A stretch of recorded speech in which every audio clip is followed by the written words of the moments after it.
Dave and I saw each other. I've been seeing Dave at ACS meetings on and off for about a decade, I think. And he said to me, "You're going to the 2015 50th anniversary bash at UKC." And I said, "Well, it's a bit of a long road, and I don't know who's going to be there." And we talked back and forth about it. And then eventually I said, instead of being with 500 other people, trying to find a place to get a beer and somewhere to sleep at night, why don't we have our own reunion of the Gillard group? And I said to Dave, "If we do that, you should come along." I had to invite him 5 times before he agreed to come. And so, this moved forward. Then I found myself in a very disadvantaged position because, I'm 3,000, 4,000 miles away, whatever, and it's kind of difficult to arrange for tea and coffee at UKC in a room from several thousand miles away. So I conscripted Brian, and really Twiggy was the person who did all the heavy lifting and made all these arrangements at UKC. So there it is. So this guy here. So big round of applause.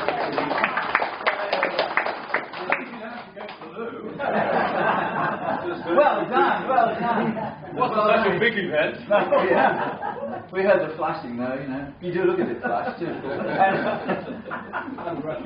And so, eventually then, having come up with this idea, I had to put money where my mouth was, and so we dropped the money for the airfares, and Barbara was here with me, and we came over. And so what I wanted to do is I thought I'd go in a cycle of time. First of all, none of you have seen the pictures, or hardly anyone has seen any pictures from our reunion for Bob's Festschrift in '98, so we'll do that. Then I'll do the Canterbury years.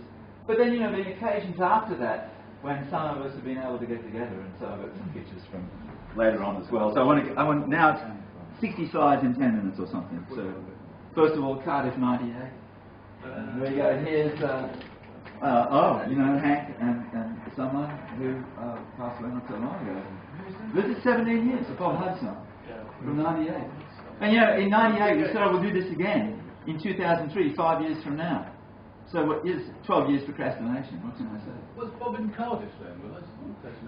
Yeah, Bob Hudson was there. Yeah. And here's Bob and JG and Twiggy and Rosie. Okay. And then I don't know what these two are getting up to, but they're all trying to look nonchalant. They're being up to something to do with something criminal. And here's a trio of people who, they haven't had a single drink yet. You can tell. And here's 50. Actually, Dave, a jot different then than you did today. Yeah. By the way, I should point out that I've also grown a beard since. And I don't know what that is. So, oh dear. Whose phone is that?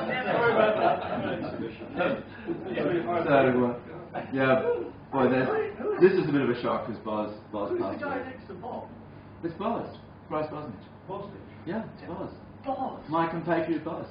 Who at the time I think was probably Canada's best inorganic chemist when he was there in Toronto. I really think that. He went from Chicago back to Australia. To Australia and retired. We had an email. I had an email exchange with him in Australia. Yeah. And so remember we had some talks at Cardiff, some serious talks and some not so serious talks, you might recall. And here's Bob's plaque in the gallery, cheering him on. And Boz was doing the opposite for me. I said, it's all electrostatic. He said, no, it's got to do with the energy levels, mate. I said, no, Boz, it's all electrostatic. Captain? The captain, yeah. And here's Hugh, who couldn't make it. And whoop, and Anne, okay. Stu Laurie. Did we couldn't track him down anymore, did we? I have tracked him down to Exeter. Exeter, okay. But it's very difficult. Many people, when they retire... Well, they lose their email, they change their address. It's very difficult. Yeah. But here's one person we tried very hard to get hold of. You and David Hutton. And I've got a few pictures of David, and the one I'll show you later, which we discovered today, there's a notable story attached.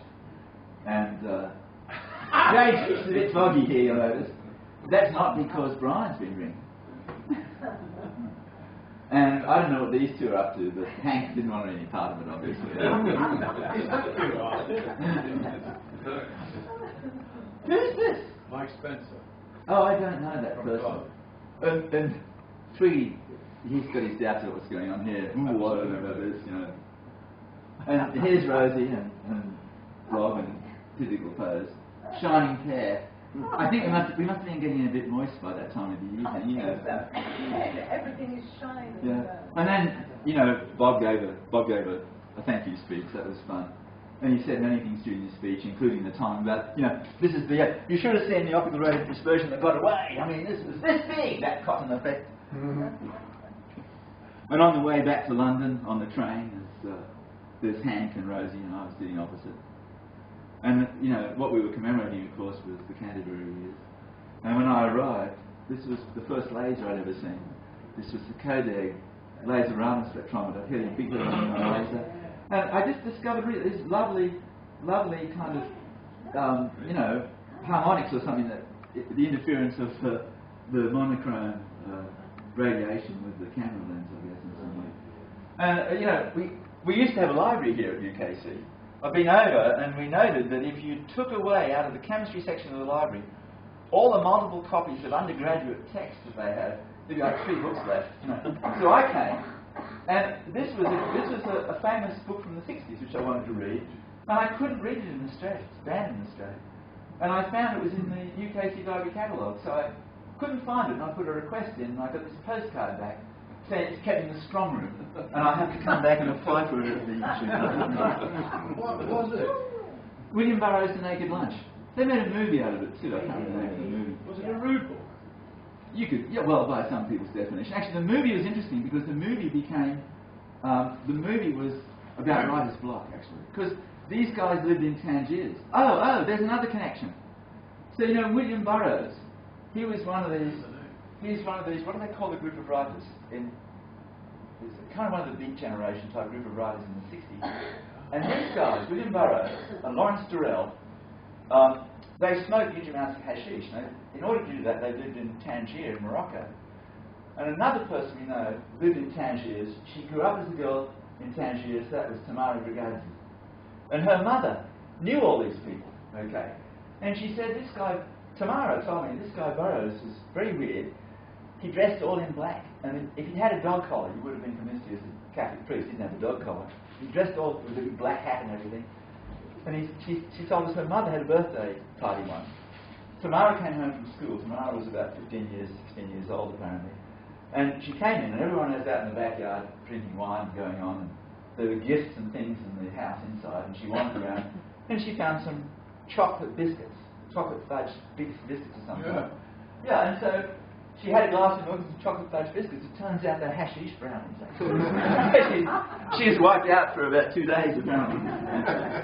And just before coming last week, I've been trying to get in touch with Tamara. She became a professor of sociology at the University of East Anglia, I think it was. And I finally got an email back from her saying, yeah, so what's going on in Canterbury this year, you know? So I told her. I have a question. What else is in the strong room in the library? I wonder if they still have one. Oh, so here we are, you know, on an early shot from Canterbury. Here's Antonio Mancuso, the Zeta, okay, Deanna, Bob, Olshai, myself. You see, this is April '68. I'm just growing my. Whose cell phone is that? I'm just growing my second beard. And this is when I ran for. We started the UKC Chemistry Society. Dave will remember that very well. And we actually. You know, we ran for post treasurer and president and secretary. Were you the first secretary? Yeah. Yeah, Rosie, sorry, Malcolm was president, I became the first treasurer. And Susan Smith, one of the undergraduates who had some artistic capability, did this poster for me. And she wasn't very good at drawing faces, thank God, and so she just did this kind of stylistic poster, which was my campaign poster. Vote for me and I'll give you free, I don't know. And here's one of those innumerable shots. Here's Malcolm, his back to us. There's Deanna and Olshai. I think this is in Olshai's.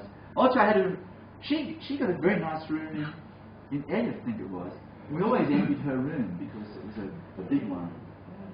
Mark, there you are. And Bob and Twiggy in the lab. 68 or 69. And here's Malcolm. And there's Paul. There's Paul Mitchell. And Rosie in the lab. And then Rosemary has some pictures associated with this period, which I won't show. Here's Paul in a funny hat. Melting glass. Okay. And he was on the way to the Nobel Prize then. yeah, that's right. And he wasn't the only one who could break glass. Here's Roger breaking glass. He's got his glass blowing spectacles on. He's got his glass blowing tongue stuck in. And there's Sandra 1969. And here's the fair Vaudman, Amanda Leon, in Cardiff in 1969. There's her mum. And there's that rover. Where's John Todd? Do you still have your Rover 2000, John Todd? No, I didn't have a Rover 2000. No, you don't have one I anymore. went into Volvos then. I've just got rid of my fifth Volvo. I've lost count, actually. I have a car that says Volvo in the back window, but it's not. And here's the man himself. What are you doing, Addison? Throw me off, what did you just do? There's the man himself at work. You know, Bob read lots and lots of things. And I don't know whether you remember this, but, you know, I was talking with him once. I asked him, I said, oh, Bob, you've got me, I'm working on these pyridine things, right? And I said, there's another heterocycle, well-known aromatic called pyrrole. And I said, of course, the trouble is, if you try and coordinate pyrrole with just deprotonate it, and it, you know, be simple, sigma N donor, sigma donor. I said, well, if you methylate it, what happens? And he said, oh, you can get pi complexes. And he said, if you look up work by a German named Schmitz-Dumont, from about early 1960s, you'll find a paper with N-alkylated pyrroles as pi ligands. And I said, well, yeah, right. So about a week later, I went to the library, he's right. I said, how did you know? And he said, well, you know, when I was studying for my finals, he said, instead of reading the textbook, I went to the library and I read the Chem-Stock Special Reports in Organic Chemistry. And he remembered it all. This is the incredible thing. And this is how he constructed research projects. He would take two things he'd read which are unrelated and see that if you put them together, there's something new you could do. This is one of the ways he figured out how to do research, actually. Diana, Bob and Sandro in the lab in the 1960s. And what else? Oh, so Wiggins had a brilliant idea. He organised a minibus, a mini coach for us, and we went up to London and we went to Prom's concert. Thursday the 24th of July. I think this is 24th of July, was it 1969? 35th year. And we went to this Prom's concert, and then we came back on the bus, and I think we sang songs, bawdy British drinking songs and so forth, all the way back from London to Canterbury. And let's see, so, I don't remember the pieces now, you know, here they're listed. Yeah, the Rite of Spring, yeah, okay. Yeah. Yeah, I can't remember any distinctive part of the performance. But I remember Colin Davis was the conductor. I've never seen Colin Davis conduct before. He's dead now, but he was alive then. It makes better conducting. Here are Colin Thorpe and Howard Shaw in the lab. Colin became professor of biochemistry in the Department of Chemistry and Biochemistry at the University of Delaware. And he was interested in coming, I guess, married with kids. He has a research grant, and if you look at his website, you know, a research group of maybe 10 people, funded research group. And I've forgotten what this was. Does anyone remember who this was? Some visiting. Was this Sharp? Was this A.G. Sharp, Martin? With his cyanide solution? Very young if it is A.G. Well, Sharp. it would have been. It's 45 years ago. Yes, A.G. Sharp with cyanide solutions. You were telling me today about cyanide solutions he brought with him. Yeah. And here he is. Here's Paul Mitchell, Ian Mather, Hugh Vaughan, and Wiggins. All at the front of the lecture theatre after his That's talk. an amazing picture. Because what he had in these tubes was ferrous sulfate, okay, and ferric, and it's just plopping in KCN. Yeah. And he had a Bunsen burner. And so these folks, he's probably doing it here with everybody around. Health and safety. Looks amazing. Health and safety. And you know, once Tweedy could hardly ride his bicycle home, because even though he was sober on that particular occasion, it had snowed, it's very slippery.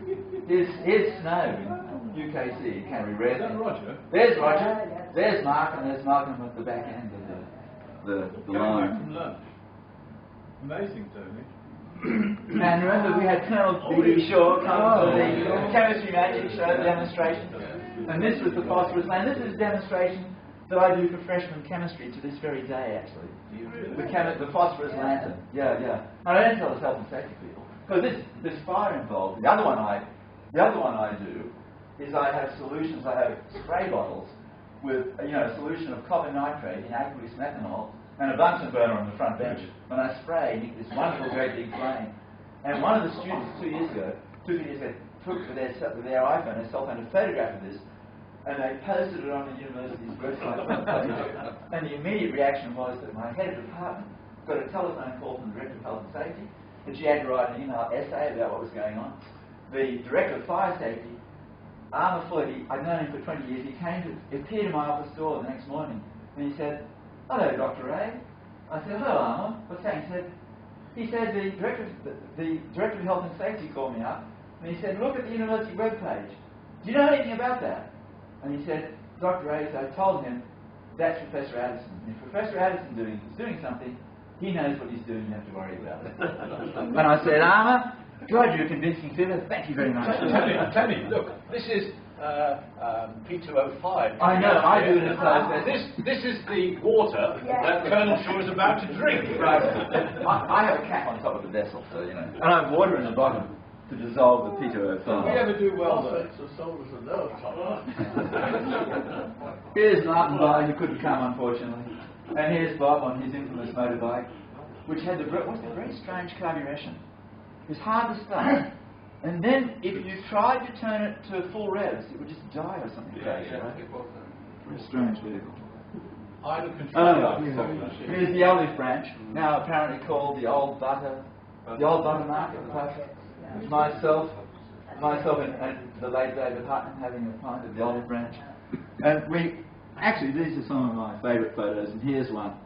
Malcolm and David again, and myself and Martin by with pints of the olive branch. Those were great days. And this is one of my most beloved photos. It took me ages. It took me a long time to work out who the people were.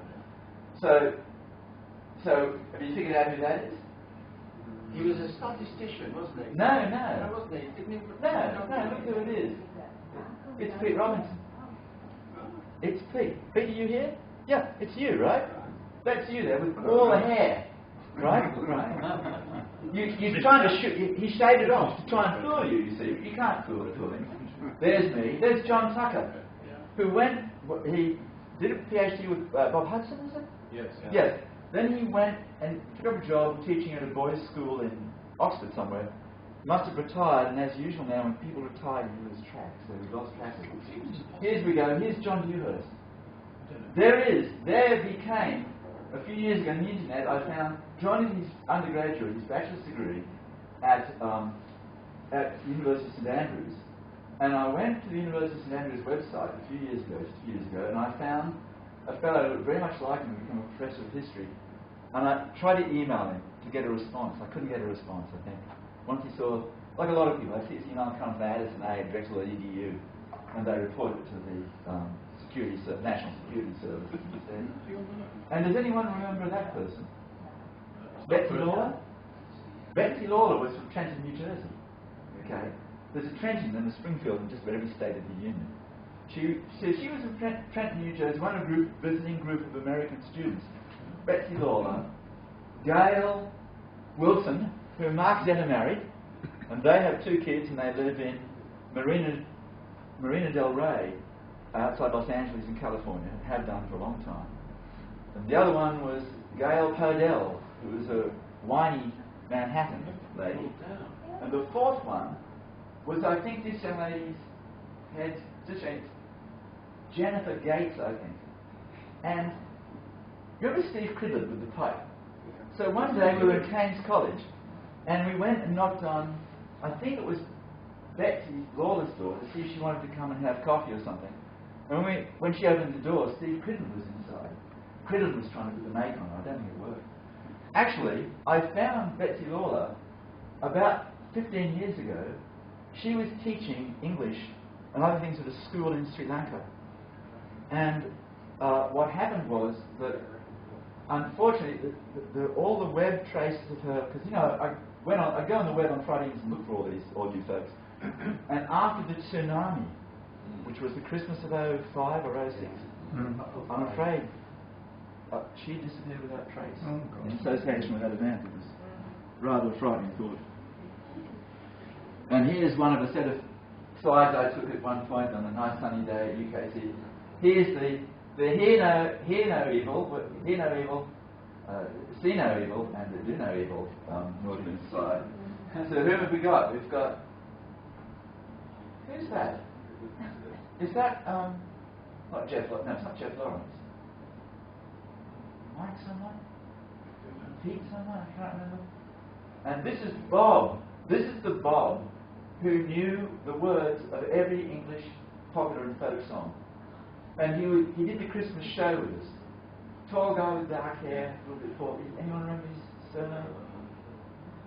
And there's Tucker, Hank, Martin, I think, Bob, Rosie, myself, and Betsy Lawler. And so actually, Rosie has another set of those. And here's Angela, the late Angela Gibson. We had a day of surreal activities, and this was a kind of a Magritte representation scene with the loaf of bread suspended from her. The flying drone loaf. The flying drone loaf. Here's Hank. Here's Hank doing painting. Here's Hank hanking. What is it? What were you doing, Hank? Something was glowing. This is hot glass. Went off with a whoosh. I think it's just, you know, he's heating something with the glass blowing torch, and so it's something he's got white hot. Fuming a bit, yeah. I noticed the safety glasses and yeah, right. Yeah, he's got full safety regalia. Right. And when Olchai left UKC, took her degree, he took a degree and left. Here we are, must be in West Station, seeing her off. So here's Olchai and Pat, who married Bob, the historian, who had the beard. I don't remember Pat's name. Pat's surname. And towards the end of 1970, you know, weird summer days, British mariners on the Stour, Bob, Rosemary, and Martin. And, you know, here's sort of towards the end of the UKC years. This is Fipsy mounting our theses to the external examiners at the Canterbury Post Office. So mine went out, I guess, to Jeff Sykes. Jeff Sykes, yes, the late Silver Sulphide, who came and sat in my office with Bob and me and gave my test. It was a pretty good squeezing, frankly. Who was your external examiner, Fipsy? That's a very good question. Give me time to think about it. I know that you gave me a rough time. Yeah, I had a rough time as well. come back later. And then, you know, 1970, of course, Bob went to Minnesota. And my choice was to finish my PhD before he went to Minnesota, really, or to wait another year and finish when he came back. And I said, yeah, I got enough results for a PhD. He said, you've got enough results, so I finished the PhD.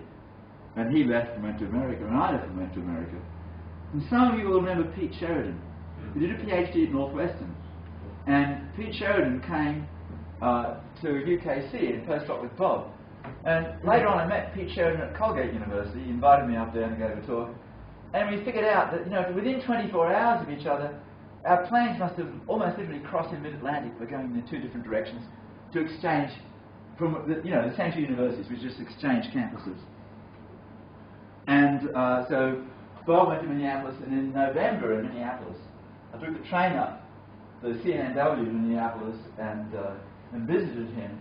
And we went that weekend, the Saturday night, we went to a party, and the party was hosted by the husband of his girlfriend, the New Zealand lady. Turns out, by the husband had a revolver, which of course is the part of the origin of what happened to Bob. We went to this party, and they had these kind of big vessels with taps in, with all kinds of drinks in. This is me titrating myself, and Bob actually had a few drinks as well. And this is the infamous evening where we drove back to his apartment in his blue Mercury Comet, and didn't quite make the turn properly. And we decided that he would tell the people at the rental car company he'd sit on the ice and hit a fire hydrant with the back end of the car. That's why the rear fender, mudguard, was all dented. In fact, he swung out and he hit it was on ice. It was winter and the roads in Minneapolis were totally covered in ice. And we'd actually hit the rear bumper of a parked vehicle. But we decided that if the Minneapolis St. Paul police came, that if they had these two, I wouldn't say drunken, two cheerful people, British academics, trying to explain to them what happened, they might not understand or they might get impatient. And so we thought discretion was the better part of honesty. And then, here we came back in 1971 for our PhD graduation ceremony. Barbara came with me. Here I am, here's Mark. Mrs. Thomas, is she here? Did she come? No. Oh, she didn't come. And there's Hank at the end, because he was still here doing his PhD work. And I was hoping we'll be able to reproduce this photograph. Maybe we can do it partly. We've got 4 of the 5 people here again. Barbara and David on the same occasion at the cathedral.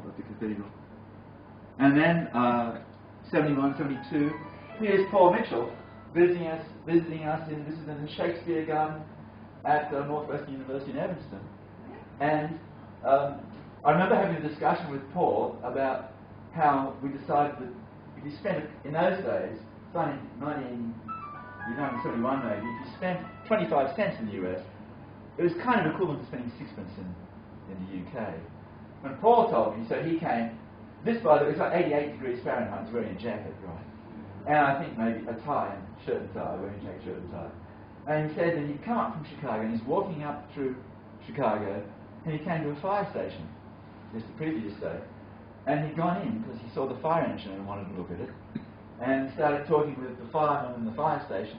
And he said, well, we had a very nice conversation, and they invited me in for tea.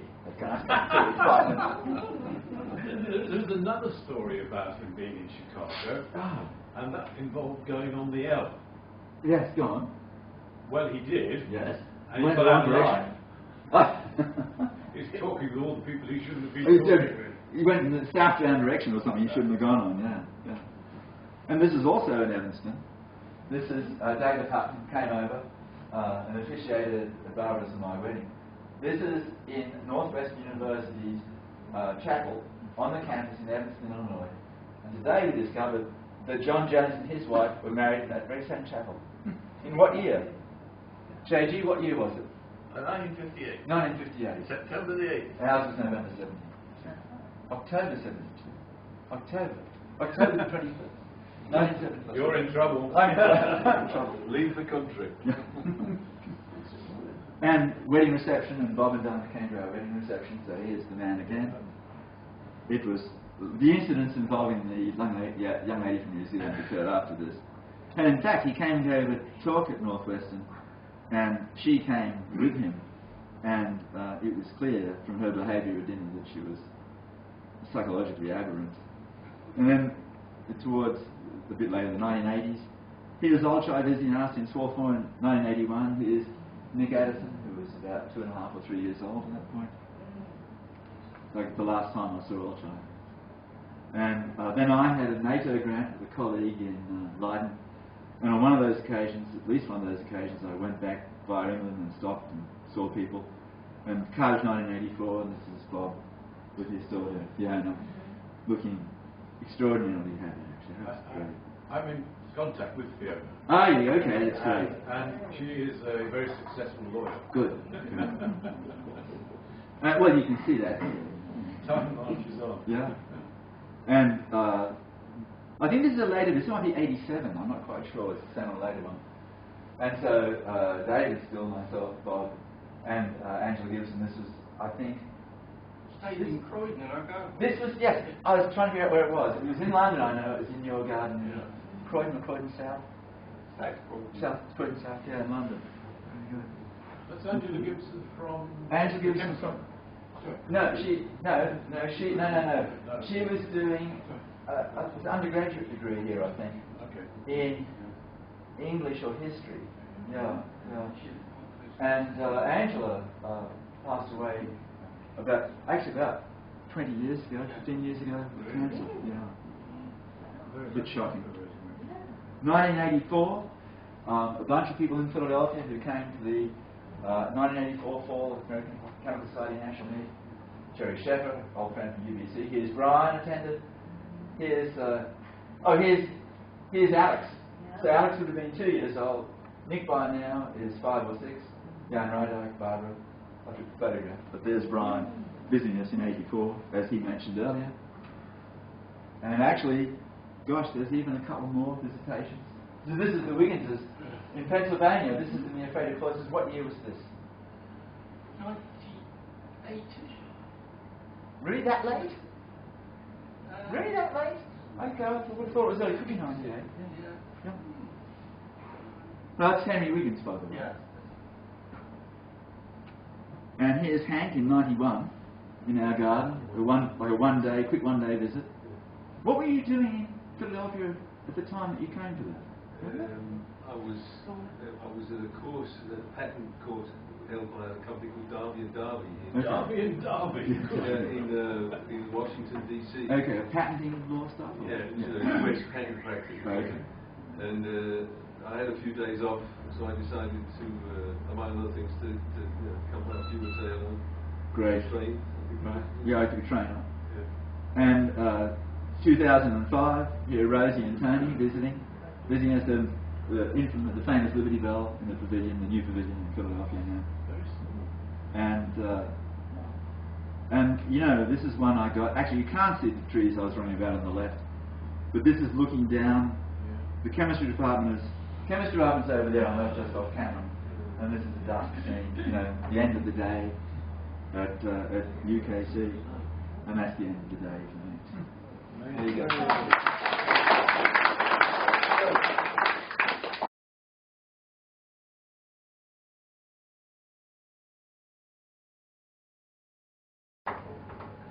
Has anyone seen my dongle?